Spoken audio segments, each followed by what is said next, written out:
The lighting is terrible. My hair are terrible.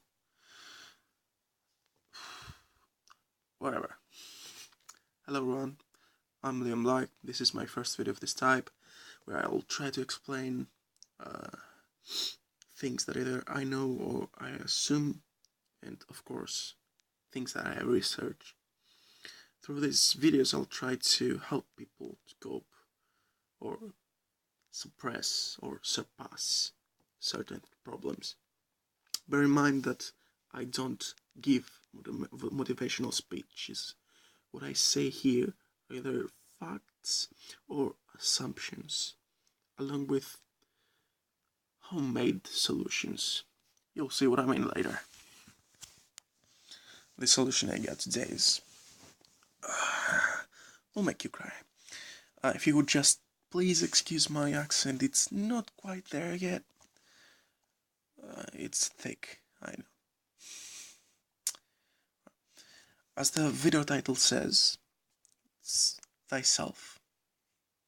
I will try to explain what everyone means by saying to love yourself. And how to do so, of course. Also, how to help others to better themselves. This is a video about how to better thyself. So, if you're someone with depression or just depressed, this might be helpful for you. So, let's start with the simple stuff. Do you have an addiction? Is it smoking tobacco? Or something worse?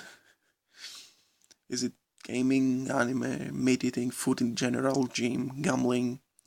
Is it sex, porn, Facebook? We all have those. Of course, the first step on bettering ourselves is to accept that we do have at least one addiction.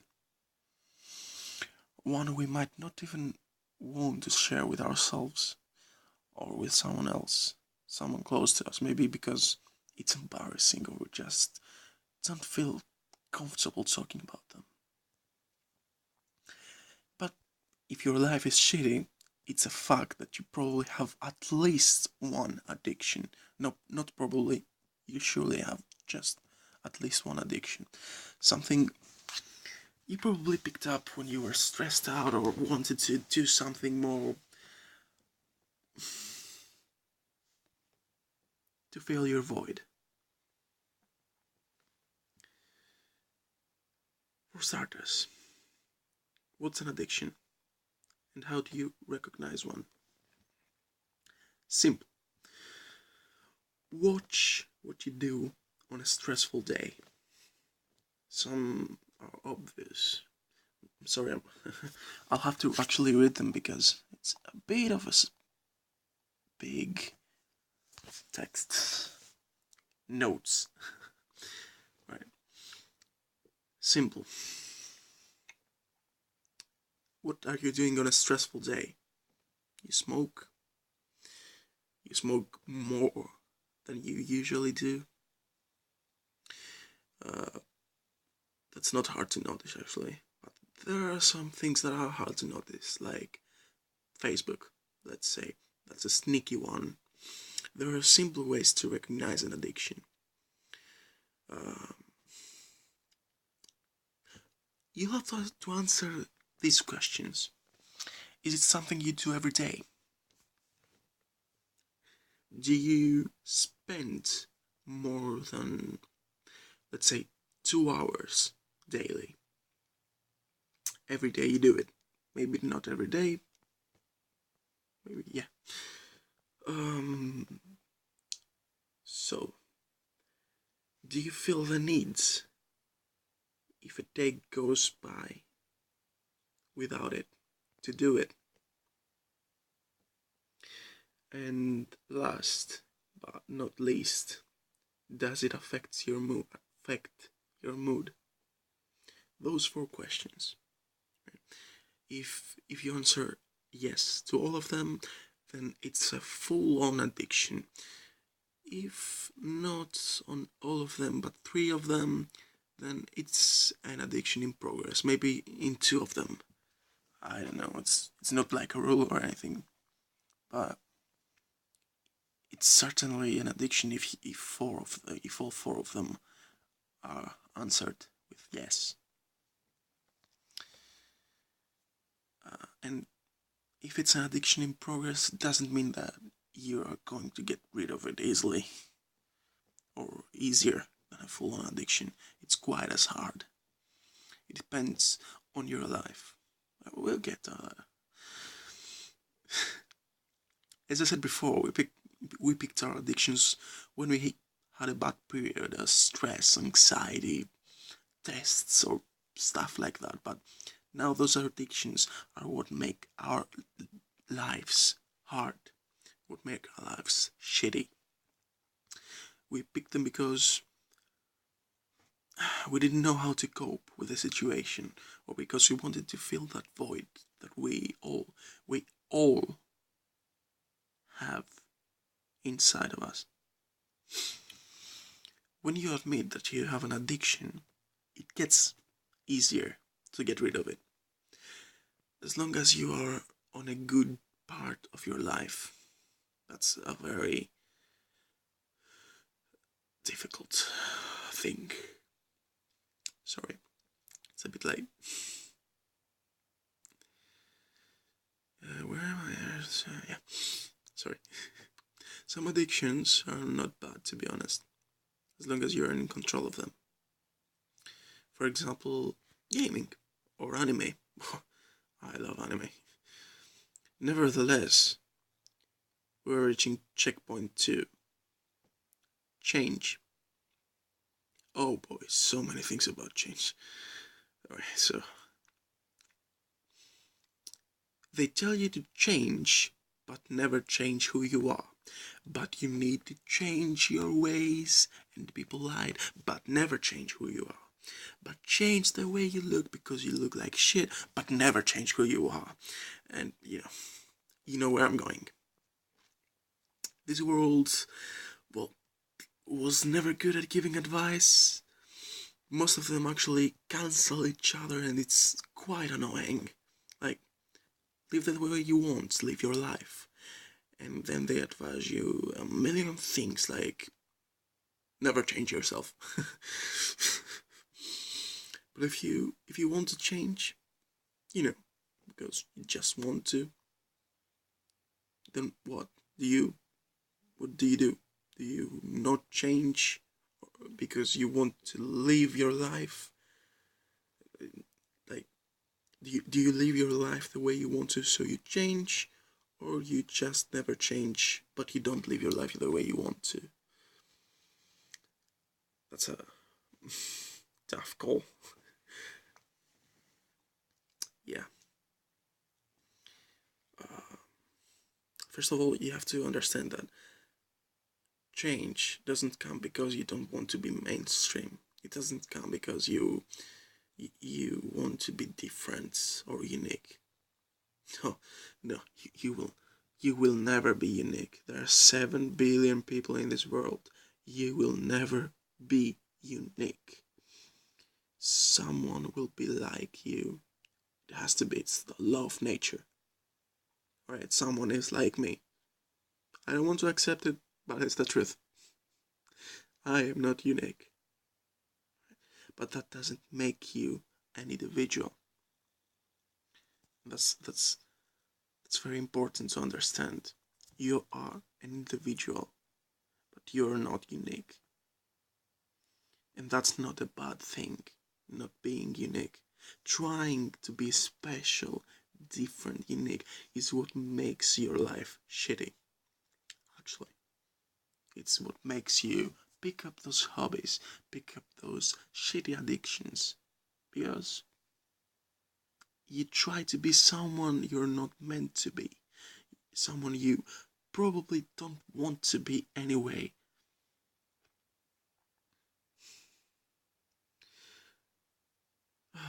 My point being, eventually they all try to shape themselves and the others a certain way, a normal way, a way you should never take, right?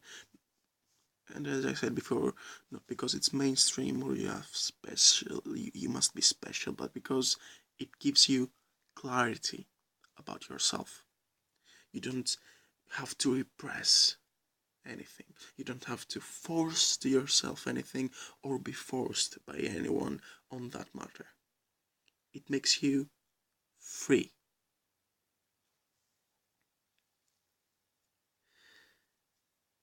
Try to do stuff like, I don't know, just be who you want to be. And I know that's a big cliche, but let me go deep on that. I do not believe there is a human being. Oh, we're reaching the end, or not. I don't believe there is a human being that never passed the self-hatred phase. Huh. Most of us usually still have that, actually. Many of us. So why do we hate ourselves? Well, it's kind of easy to find out. Here's the trick. Take a notebook. Every time you say something to yourself about yourself, write it down. Don't do anything else. Don't try to read them. Just try to write them exactly as you told them. Like, if you say, "Oh, I'm smart," or if you say, "Oh, I'm stupid," just write it as exactly as you said it. Then, when you reach a considerable amount of phrases or thoughts, actually, yeah, thoughts is the perfect word, pass that notebook to a person you trust and make them read that notebook to you. And let's say, make them read it in a way, in a theatrical way, right? Now, read the phrase, "I'm clever," and say to you, "You're clever." And then read the phrase, "I'm stupid. I'm fucking stupid," and say, "You are fucking stupid." You know, to make a feeling out of it. You can't imagine how therapeutic it is. After you stop crying, because you will, you'll understand why you actually hate yourself. It's not easy to love someone you've never met. It's not easy to love someone that's say bad things to you all the time. They'll tell you should love yourself. Well, Sherlock, you just solved my fucking problems. How holy tree didn't I thought of that earlier?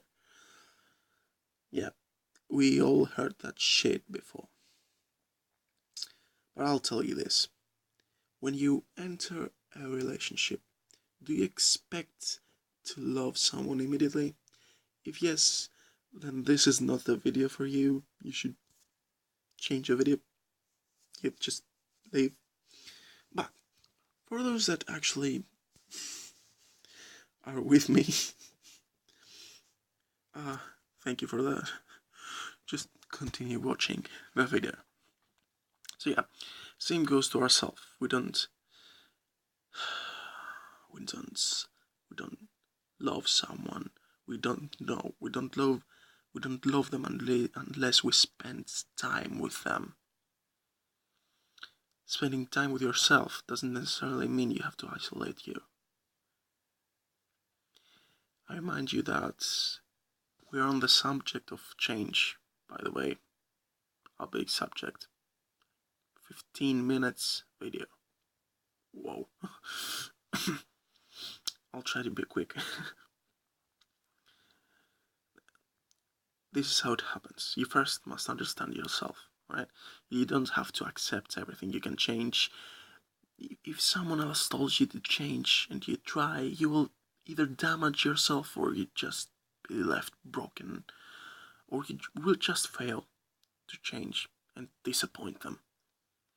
You really must want to change. You must want to change that something because you hate it, or you just don't want it, you don't like it. It's a trait that you picked up from your elder something, I don't know, from your brother or your father or your sister or your mother, and you just don't want to have it. And because it makes you feel bad about yourself. I don't know what I've said. Try to target only one change per time. It's very important, and to be concentrated on that, because it's the fastest and safest route to take. Level 3, acceptance. We're almost there. Yay! Unfortunately, humans are like concrete. In the beginning, it's so easy to shape them, easy to break, to reattach, no scratch at all, rebuild, whatever. But as we grow, we are getting more solid, shaped, tough to change. Sometimes we are becoming so tough that in our try to change, we break. And there's no return on that. There are some things that we need to learn that accepts our traits, what shapes us. Well, let's listen to these stats. I didn't find them on internet. It's my personal opinion on this. Okay?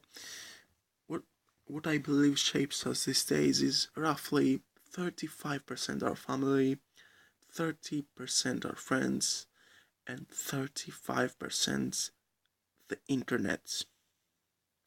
Yep, the big good old internet. So just realize this. The internet shapes us more than our friends. Strangers have more influence on us. That doesn't necessarily make it bad, but you know, it's an influence that no one can actually control.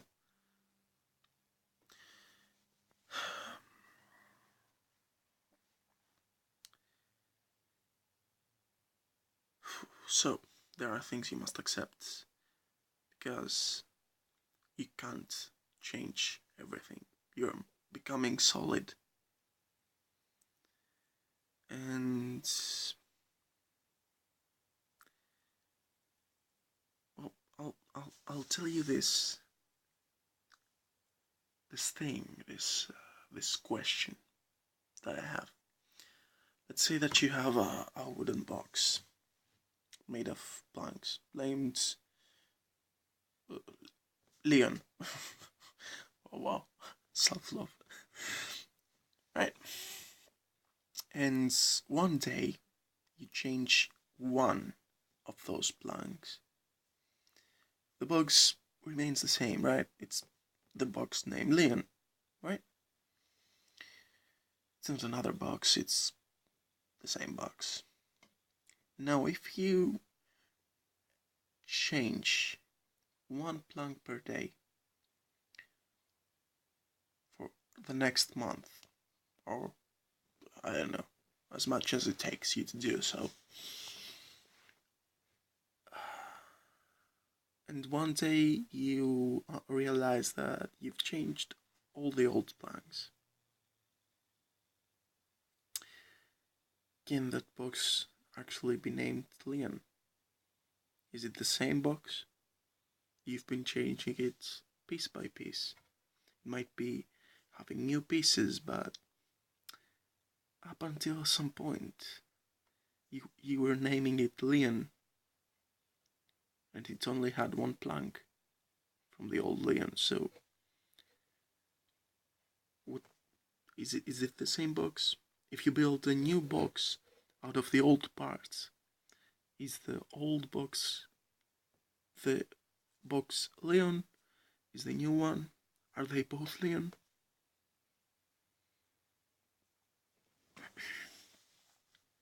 Same goes for us. We change things we don't want to, but we should accept some things. Some things that actually define us, and we need to keep them. We just can't change them.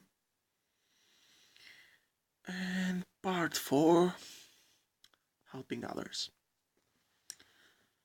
Well, you just have to turn them to themselves. Really. It's just tell them what I've told you. The fact that you may not have what they have doesn't make you useless. All you have to do is empathy. If you know what empathy is, you have to get in their shoes. You have to feel them. You have to feel the same stuff with them. You have to understand them. You don't have to fill their void. Each person fills their void alone. If someone tells you that you feel their void, they are probably misunderstanding their feelings. The void is something personal. We are the only ones that can feel it. So if they ask you, why do you love me? I hate me. Can't you see? It's good to avoid motivational speeches or to avoid compliments. They don't work. You have to give them facts. You have to find them to help them find the core of their misery. So that's all for this video. I would love to have some feedback or some answers to this video. I'd like some conversation, a deep one maybe. If you have any questions, do not hesitate to ask them. Thank you so much for watching it, and I hope I was useful.